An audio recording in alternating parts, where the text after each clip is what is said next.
मिट्टी में मिल जाए अब सबरे बुलडोजर को बुलगो धाबा काय के यूपी में बाबा। A few moments later.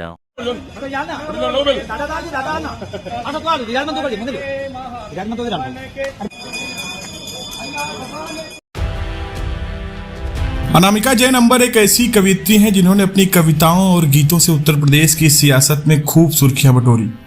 खासकर उनका गीत यूपी में बाबा हैं ने उन्हें योगी सरकार के समर्थन में एक मजबूत आवाज बना दिया।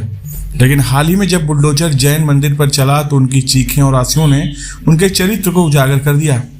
यह वही अनामिका है जो मस्जिदों और गरीबों के घरों पर बुलडोजर चलने पर तालियां बजाती थी। इस बीच उनका एक ट्वीट वायरल हो रहा है जिसमें वो कह रही हैं कि मुंबई में जैन मंदिर ध्वस्त कर दिया, वो भी कोर्ट की सुनवाई से पहले। क्या बीएमसी अब अदालत से ऊपर हो गई?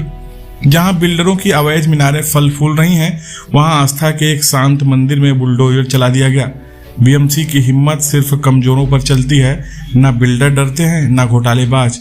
तो फिर सवाल उठता है, ये आदेश किसके इशारे पर चला और इंसाफ को रौंदने की ये जिम्मेदारी कौन लेगा? दोस्तों, आपको बताते चलें कि अनामिका जैन अंबर ने 2022 के यूपी विधानसभा चुनाव के दौरान यूपी में बाबा हैं गीत गाकर योगी आदित्यनाथ की नीतियों का गुणगान किया। इस गीत में उन्होंने अपराधियों पर नकेल, दंगा मुक्त यूपी और विकास की बातें कही। लेकिन उनकी ये पंक्तियां तब और चमकी जब बुलडोजर मस्जिदों और गरीबों के घर पर चला। सोशल मीडिया पर कई पोस्ट में दावा किया गया कि अनामिका ने इन घटनाओं पर खुशी जताई और कवि सम्मेलनों में इसका जश्न मनाया।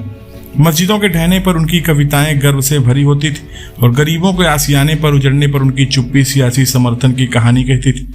लेकिन जब यही बुलडोजर जैन मंदिर की ओर मुड़ा तो अनामिका का रुख बदल गया। सोशल मीडिया पर उनकी प्रतिक्रियाएं बताती हैं कि वह अब दुखी हैं, आंसू बहा रही हैं।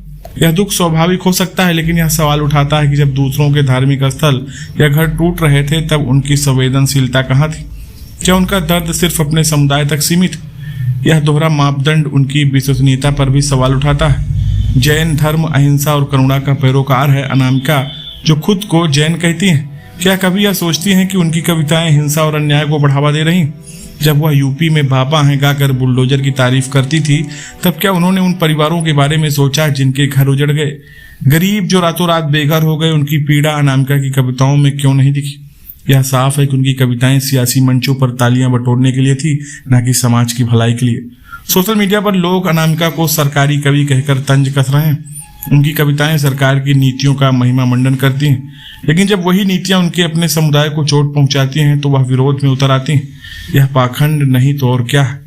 एक कवि का कर्तव्य है कि वह समाज का आईना बने, न कि सत्ता का ढाल। अनामिका ने अपनी कविताओं को सत्ता के हित में इस्तेमाल किया, लेकिन अब जब बुलडोजर उनके दरवाजे पर पहुंचा तो उनकी चुप्पी और आंसू उनके चरित्र को बयान करते हैं। अनामिका जैन नंबर से सवाल है कि क्या आपकी कविताएं सिर्फ सियासी मंचों के लिए हैं? क्या आपका दर्द सिर्फ एक समुदाय तक सीमित? अगर आप सच्ची कवित्री हैं तो हर पीड़ित की आवाज उठाएं, चाहे वह मस्जिद का हो, गरीब का हो या जैन मंदिर का हो। बुलडोजर का सच एक है और वह किसी धर्म या समुदाय को नहीं देखता। कविता को सत्ता का हथियार बनाने की बजाय उसे इंसानियत की आवाज बनाएं।